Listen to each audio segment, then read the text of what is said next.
How are you. तो आज हम लोग क्या पढ़ेंगे, हमारा जो चैप्टर चला था ग्रेविटेशन, तो उसके हम लोग ने ऑलमोस्ट सारे टॉपिक क्लियर कर लिए थे, ठीक है, पढ़ चुके थे। तो आज जो हम लोग पढ़ेंगे वो है थ्रस्ट एंड प्रेशर। आपने देखा होगा कि जब आप किसी जगह पर खड़े होते हैं, ठीक है, अगर आप कोई जैसे शूज पहने हैं, तो अगर आप फ्लैट शूज पहने हैं, अगर आप वेट, आपकी जो जमीन है जहां पर वेट है, अगर फ्लैट शूज पे है तो आप कंफर्टेबली खड़े होते हैं। अगर आपने हील पहनी हुई है तो आपको चलने में प्रॉब्लम होती है, क्योंकि हील क्या होती है, बार बार ग्राउंड के अंदर जाती है और आप चल नहीं पाते। जब आप बेड पे खड़े होते हैं तो आपका जो कुशन है वो ज्यादा अंदर डिप्रेशन उसमें हो जाता है, लेकिन जब आप लाइन पोजीशन में होते हैं तो उसमें इतना ज्यादा प्रेस नहीं होता।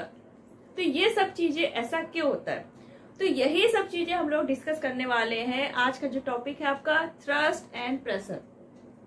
और आपने देखा होगा जब सॉफ्ट स्नो में लोग स्केटिंग करते हैं या मूव करते हैं, तो वहां जो शूज पहने जाते हैं वो हमारे नॉर्मल शूज से अलग होते हैं, काफी बड़े होते हैं। तो ऐसा क्यों होता है, आपके जो व्हील्स होते हैं, जो मिलिट्री में जो होती है टैंक वगैरह, तो उसमें एक आयरन की, एक मेटल की बेल्ट अलग पहना दी जाती है व्हील्स में, ना।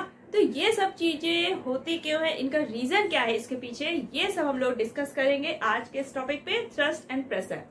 तो अगर अभी तक आपने चैनल पीसीबी सब्सक्राइब नहीं किया है तो फटाफट पीसीबी क्लब सब्सक्राइब कर लीजिए और फिर पेन और रजिस्टर लेकर रेडी हो जाइए। हम लोग पढ़ेंगे अबाउट थ्रस्ट एंड प्रेशर। अब बात आती है कि थ्रस्ट और प्रेशर है क्या। तो सबसे पहले हम लोग पढ़ेंगे प्रेशर के बारे में। तो जब आपने देखा होगा, आप किसी वुड का आपने एक पीस लिया, इसको आपने थंब से प्रेस किया। अगर हम इसको थंब से प्रेस करते हैं, ठीक है, और नीचे एक वुड का अलग टुकड़ा है, इस वुड के टुकड़े पे हमने थंब से प्रेस किया, तो क्या ये वुड का पीस इस वुडन जो टेबल है आपकी, इसके अंदर ये इंसर्ट होगा? नहीं। अगर आपने उतना ही फोर्स एक ड्राइंग पिन में लगा दिया, इसमें अगर आपने उतना ही फोर्स इस थंब पिन, इस पिन में लगा दिया ड्राइंग पिन में, तो क्या होगा, आपके ये पिन आपके टेबल के अंदर चली जाती है।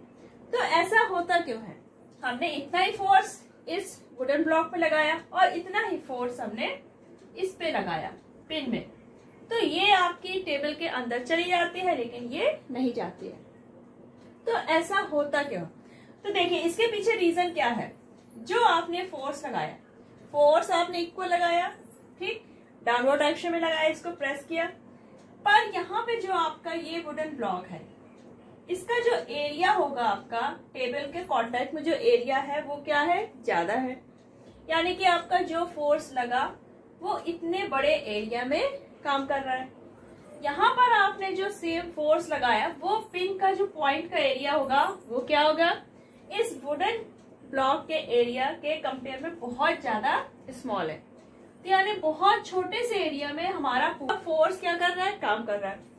तो जब एरिया आपका कम होगा तो वो फोर्स क्या होगा, ज्यादा इफेक्टिव होगा। यानी कि यहाँ पर जो फोर्स लगाते हैं हम लोग, तो एरिया अगर कम है तो इसका प्रेशर क्या होता है, बढ़ जाता है।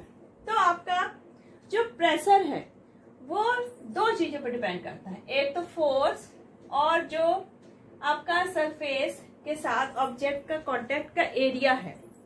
तो दोनों चीजों पर हमारा प्रेशर डिपेंड करता है।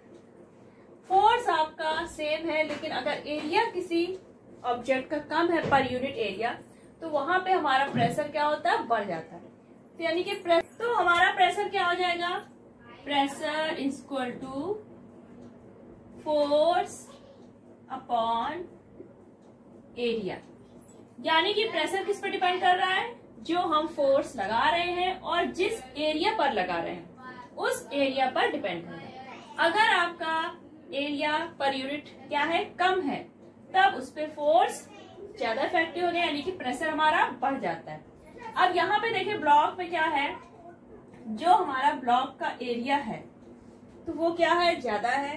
तो वही फोर्स जब हम ब्लॉक में लगा रहे हैं तो यहाँ पे हमारा प्रेशर कम होगा और ये ब्लॉक वुडन टेबल के अंदर नहीं जा पाएंगे। लेकिन जब हम सेम फोर्स एक पिन पे लगाते हैं, ड्राइंग पिन पे, जिसका ये पॉइंटेड जो पार्ट है इसका एरिया क्या है, इस वुडन ब्लॉक के कंपेयर में क्या है, बहुत ज्यादा कम है, तो आपकी पिन बड़े आराम से ब्लॉक के अंदर चली जाती है। तो अब आपको प्रेशर को P से डिनोट करेंगे, फोर्स को F और एरिया को A से। तो यानी कि आपका प्रेशर डिपेंड कर रहा है जो फोर्स लग रहा है और उस ऑब्जेक्ट के एरिया पे। अब फोर्स को हम किससे डिनोट करते हैं, न्यूटन से, एरिया को मीटर स्क्वायर।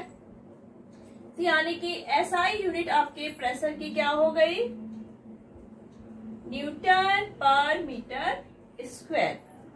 हम प्रेशर को पास्कल से भी डिनोट करते हैं, तो 1 पास्कल इक्वल टू 1 न्यूटन पर मीटर स्क्वायर। ओके, तो ये तो आपका हो गया फॉर्मूला।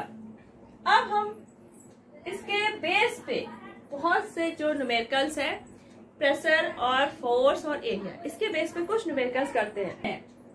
फोर्स आपको दिया है 100 न्यूटन, एरिया आपको दिया है 2 मीटर स्क्वायर, प्रेशर आपको कैलकुलेट करना है। तो सिंपल आप फॉर्मूला रखेंगे, pressure equal to force upon area. Force आपका 100 न्यूटन, एरिया आपका 2 मीटर स्क्वायर, तो आपका प्रेशर क्या आ गया, 50 पास्कल, या फिर आप कह सकते हैं 50 न्यूटन पर मीटर स्क्वायर। तो ये तो हो गया आपका सिंपल सा क्वेश्चन। सेकेंड क्वेश्चन, मैंने हील्स पहन रखी है, ठीक है, क्या पहनी है, हील। वुमेन का वेट है 50 kg, एरिया ऑफ हील है 1 सेंटीमीटर स्क्वायर और प्रेशर निकालना है। अगर कोई वुमेन है वो हील पहने है और कोई फ्लैट सैंडल पहने है, तो किससे ज्यादा डर लगना चाहिए हील से, क्योंकि अगर बाई चांस हील पड़ी तो क्या होगा, सोच लीजिए। तो वुमेन है वो हील पहने हुए, ठीक है, वेट है उसका 50 kg। तो यहाँ पर हमें देखो एरिया तो दिख रहा है कि भाई एरिया हील का दिया है।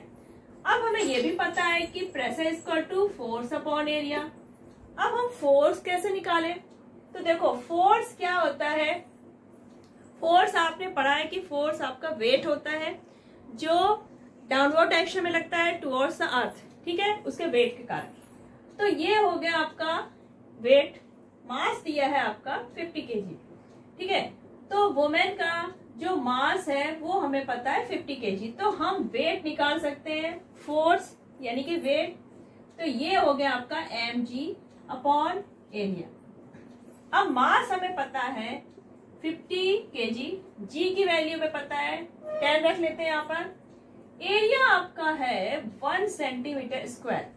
अब हमें यहाँ पर किसमें कन्वर्ट करना पड़ेगा इसको, मीटर स्क्वायर में। तो 1 upon 1 2 3 4, 1 metre equal to 100 centimetre, 1 centimetre equal to 1 upon 100 metre. यहाँ पर सेंटीमीटर का क्या है, स्क्वायर, तो यानी कि हो गया 1 अपॉन 10,000 मीटर स्क्वायर, ठीक। तो हमने एरिया की जगह रखा 1 अपॉन 10,000। आपका ये 10,000 ऊपर गया, ये 500 हो गया और ये 10,000। अब कितना हो गया आपका 5 इंटू, आपके कितने जीरो हुए, 1 2 3 4 5 6, यानी कि 10 टू पावर 6 न्यूटन पर मीटर स्क्वायर। ये आ गया आपका प्रेशर जो वुमेन की हील के कारण ग्राउंड में लग रहा है, वुमेन के कारण, ठीक है। तो ये प्रेशर है जो वुमेन एक्सर्ट करेगी ग्राउंड पे। इस क्वेश्चन में आपको एक ब्लॉक दिया है, रेक्टेंगुलर कलर का ब्लॉक, ठीक, रेक्टेंगुलर ब्लॉक दिया हुआ है जिसका लेंथ, विड्थ और हाइट तीनों डिस्क्राइब किए हैं। लेंथ है आपकी ब्लॉक की 50 सेंटीमीटर, विड्थ है 25 सेंटीमीटर और इसकी हाइट है 10 सेंटीमीटर और इसका मास दिया है 4 kg। तो अब हमें पहले तो pressure equal to F upon A पता है, ठीक। तो फोर्स आपका mg हो जाएगा वेट के बराबर, यानी कि इसकी जगह हम क्या लिखेंगे 4 इंटू 10। अब बात आती है एरिया की। अब अगर ब्लॉक आपका इस पोजीशन में है कि जो उसका कांटेक्ट एरिया बन रहा है वो आ रहा है आपका 50 और 25। ठीक, ये एरिया इसका बन रहा है। तो हम क्या करेंगे, पहले तो ये आपका क्या है सेंटीमीटर में, तो हमने इसको मीटर में कन्वर्ट किया, तो ये क्या हो गया 0.50 मीटर। क्या करेंगे हम 50 को 100 से डिवाइड करेंगे, क्योंकि 1 सेंटीमीटर इक्वल टू 1/100 मीटर। ठीक, तो 50 सेंटीमीटर यानी कि 50 को 100 से डिवाइड किया तो आया 0.5 मीटर। 25 को डिवाइड किया 100 से तो क्या आया 0.25 मीटर। अब रेक्टेंगल का एरिया क्या हो जाएगा आपका, लेंथ और ब्रेथ मल्टीप्लाई करेंगे, तो 0.50 मल्टीप्लाई 0.25, यहाँ पे आया 0.25। ठीक, ये पॉइंट आपने हटाया, एक 0 बढ़ाया, ये हटाया, 2 0 बढ़ गए। ठीक है, 25 4 जा 100, 400 आ गया, 5 8 जा 40, 0 यानी आया 320 न्यूटन मीटर स्क्वायर। ये आ गया आपका प्रेशर जब आपका ब्लॉक का एरिया जो है कांटेक्ट में कितना है, जब उसके 50 और 25 जो लेंथ है वो कांटेक्ट में आ रही है। अगर हमने ब्लॉक को ऐसे वर्टिकली डायरेक्शन में खड़ा कर दिया, अब जो एरिया उसका कांटेक्ट का हो रहा है अर्थ के साथ, तो वो क्या हो रहा है 25 मल्टीप्लाई 10। तब यहाँ पर हमारा जो प्रेशर होगा चेंज हो जाएगा, क्योंकि प्रेशर हमारा फोर्स के साथ साथ एरिया पे डिपेंड कर रहा है जो कांटेक्ट पे है। तब हमारा प्रेशर क्या हो जाएगा, फोर्स आपका सेम रहेगा 4 × 10।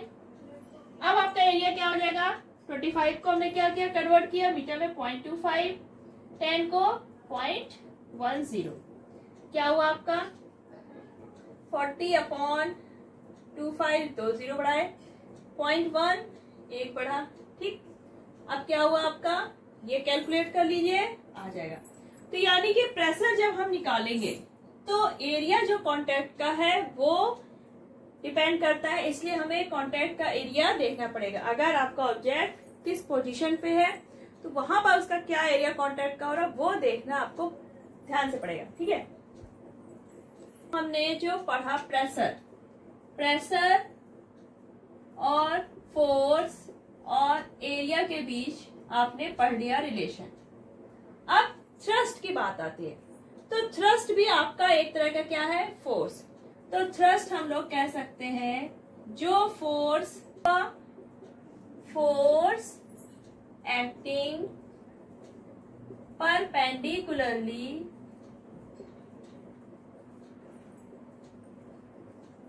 ऑन इट्स सरफेस,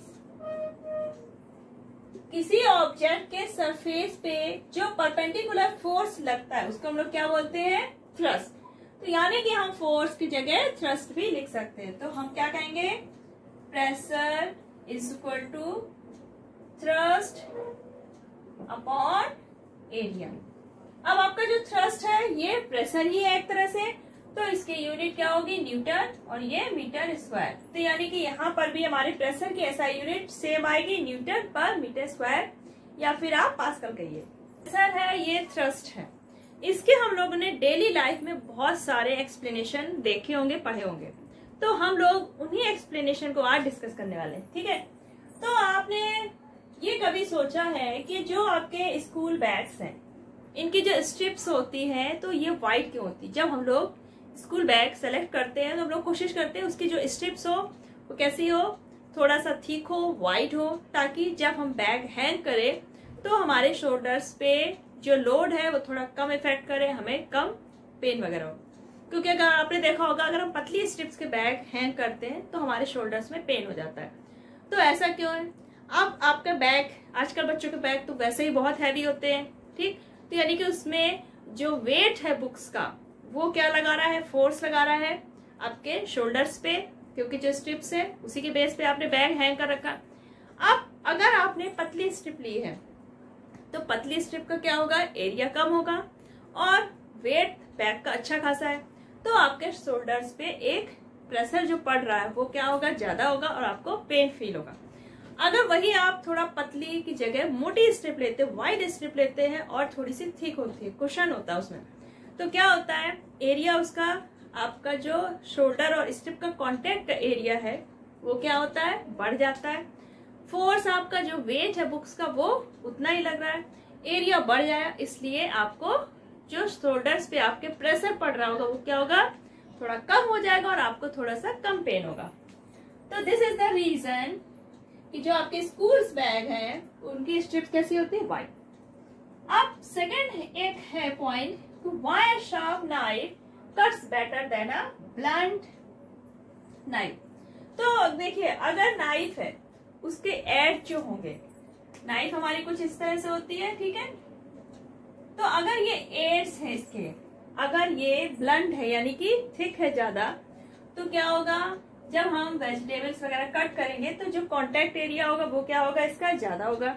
तो जो हम फोर्स लगा रहे हैं कट करने के लिए, एरिया आपका ज्यादा होगा तो आपका प्रेशर क्या हो जाएगा, कम। अगर ये शार्प है यानी कि इसका एरिया जो है वो क्या हो गया, कम, तो यानी कि हमारा प्रेशर बढ़ जाएगा और हम बहुत इजीली अपनी वेजिटेबल्स कट कर लेते हैं। Why the tip of needle is sharp?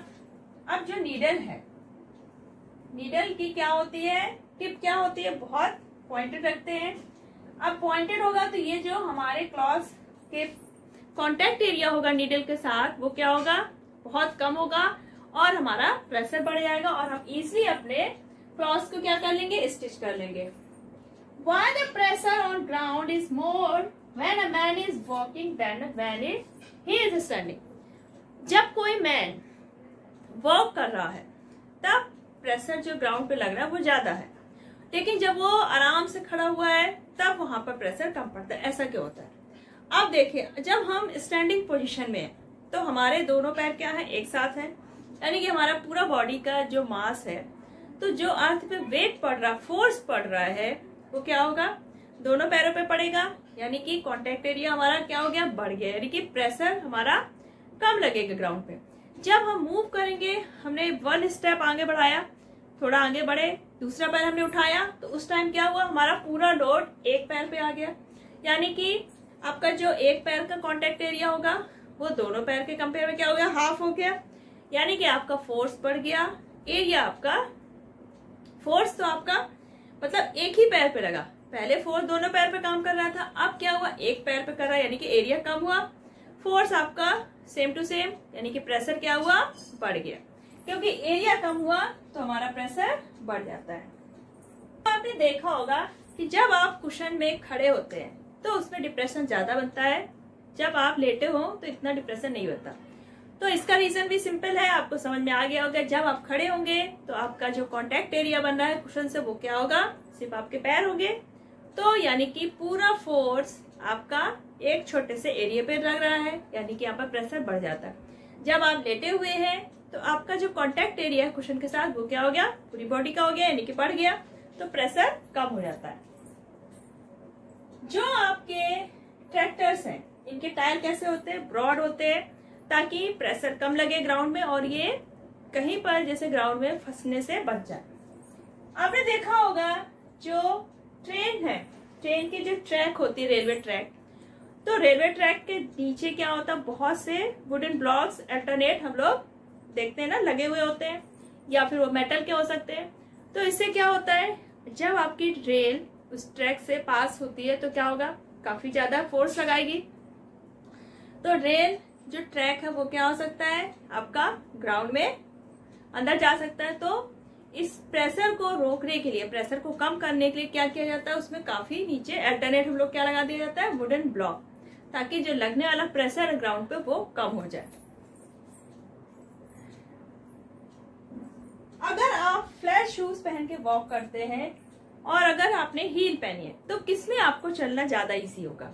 Obvious है, फ्लैट शूज आपका कांटेक्ट एरिया ग्राउंड से ज्यादा बना के रखेंगे और प्रेशर जो क्या होगा, कम होगा। और जब आप हील पहन के चलते हैं, अगर आप सॉफ्ट सॉइल है या सॉफ्ट स्नो है तो उसमें आपको चलने में प्रॉब्लम होगी। तो जब स्नो में जो सॉफ्ट स्नो होती है तो उसमें जब मूव करते हैं तो काफी बड़े से शूज होते हैं बोर्ड शेप से, तो वो पहन लिए जाते हैं ताकि जो आपके फुट का एरिया है कांटेक्ट का वो स्नो से क्या हो जाता है, बढ़ जाएगा, यानी कि फोर्स जो लग रहा है वो कम इम्पैक्ट करेगा, यानी कि प्रेशर कम हो जाएगा और आपके पैर आराम से चलते हुए चले जाएंगे। वरना क्या होगा, आपके एक ही जगह पर आप खड़े रह जाएंगे बर्फ में। जो हमारे बिल्डिंग्स हैं, डैम्स हैं, तो क्या होता है, इनमें काफी ज्यादा लोड होता है, काफी हैवी बनाए जाते हैं, इसलिए इनका जो फाउंडेशन बेस एरिया होता है वो क्या होता है, बड़ा किया जाता है, ताकि ग्राउंड के साथ उनका जो कांटेक्ट एरिया है वो ज्यादा रहे और इसमें जो लगने वाला फोर्स है वो कम इम्पैक्ट कर पाए, यानी कि प्रेशर जो लग रहा है वो कम हुआ है और हमारे जो ब्रिज और बिल्डिंग्स है वो स्टेबल रहते हैं। तो आज आपने पढ़ा प्रेशर यानी कि थ्रस्ट, ठीक है, जो फोर्स आप लगा रहे हैं और ये डिपेंड कर रहा है आपका यूनिट पर यूनिट एरिया पे। तो ये चीज आपको आई थिंक आपको बहुत इजीली समझ में आ गई होगी, क्योंकि इसमें कुछ ऐसा कॉम्प्लिकेटेड नहीं था। अगर आपको कुछ क्वेरीज हैं इसमें तो आप कमेंट सेक्शन बॉक्स पे लिखिए, और अगर वीडियो पसंद आया है तो इसको लाइक करिए और अपने फ्रेंड्स को ज्यादा शेयर करिए। नेक्स्ट वीडियो आने तक अपना ख्याल रखिएगा। Bye bye.